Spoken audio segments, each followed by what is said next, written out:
Hi, this is Julie with Beadaholique, and in this video I want to show you how to make this petite sparkly little earring. So this, because of its scale, I think could be an everyday earring, or you could wear it for a special occasion because it is so bright and brilliant. So the supplies you're going to need are these little Itsy circle bezel earrings by Nunn Design.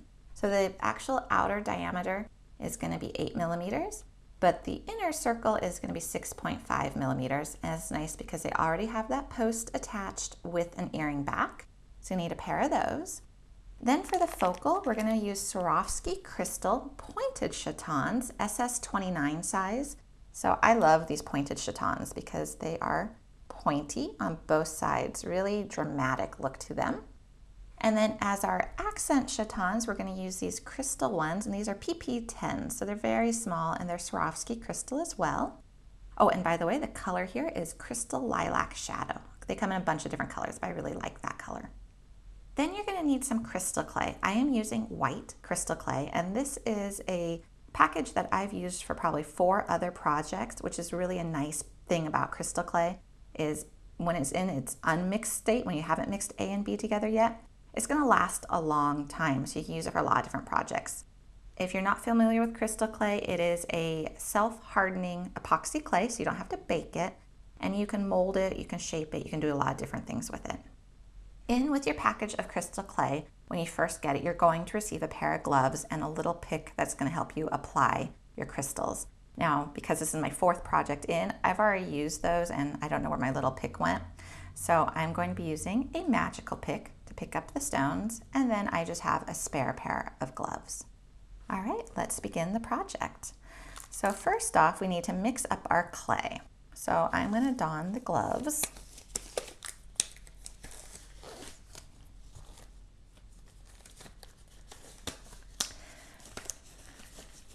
Now the key to crystal clay is you want to mix equal parts of A and B.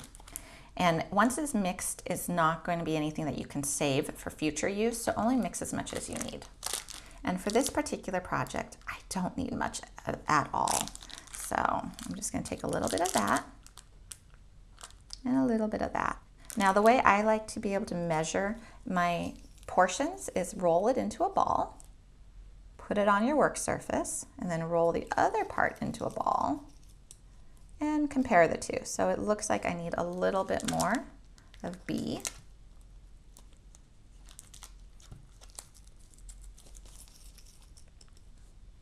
And that might be just a tad too much. Okay, let's see. Still just a little too much. So this is an important part because it's not going to cure properly if your ratio is off. So that looks good to me. So now take the two, and put these aside. So just wrap them up and put them aside, and you can use them another day. So I've got my 2 balls, I've squished them together, and now I'm just going to start working them with my fingers, blending those 2 colors together. And the goal is that there's going to be no striations when this is done being mixed. So it doesn't take more than a minute, probably, maybe 2 minutes, but you're just going to roll it. So there we go. You still see the striations. Just going to keep mixing it together till they're all gone.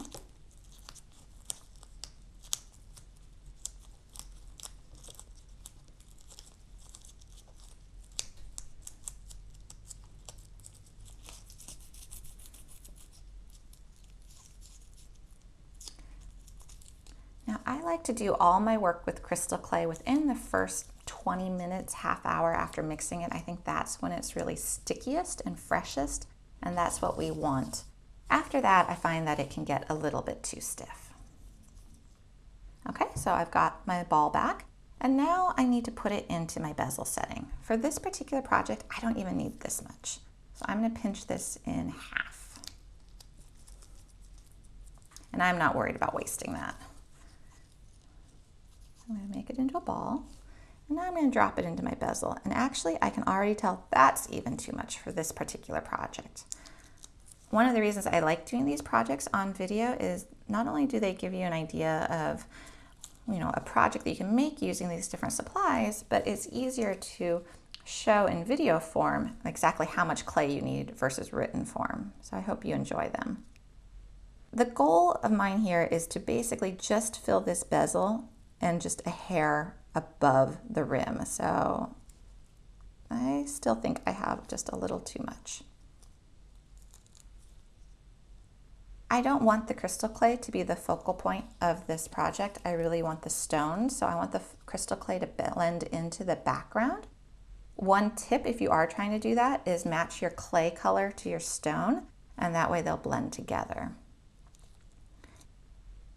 If I had, say, used a pink clay with the crystals, then it would be really obvious that they were set down into a clay base.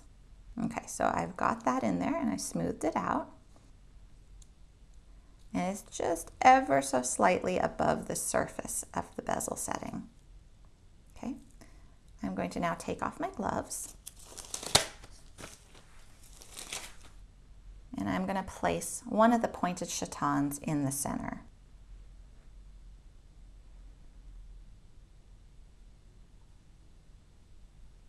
So you'll notice when I push this down, it puffs that clay out to the rim a little bit. And that is why I didn't want too much to begin with, because I didn't want it spilling over. So make sure it's centered like it is. And now we're going to pick up our crystals. And these are really tiny. PP10 is a small size. So I'm just going to now set them into the clay. And I'm going to set them as close as I can, but I want to make sure that each one is actually sticking in the clay. I don't want them on top of each other overlapping.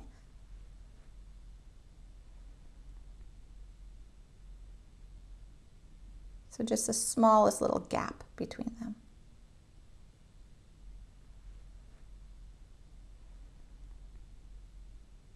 Okay, looks like I should be able to get 2 more in here. Just 1 more.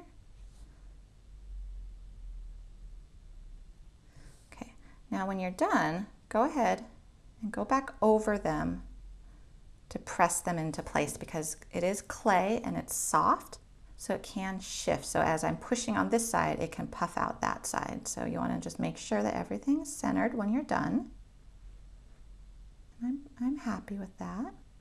So now we've finished that earring. So I'm going to go ahead and let this dry overnight.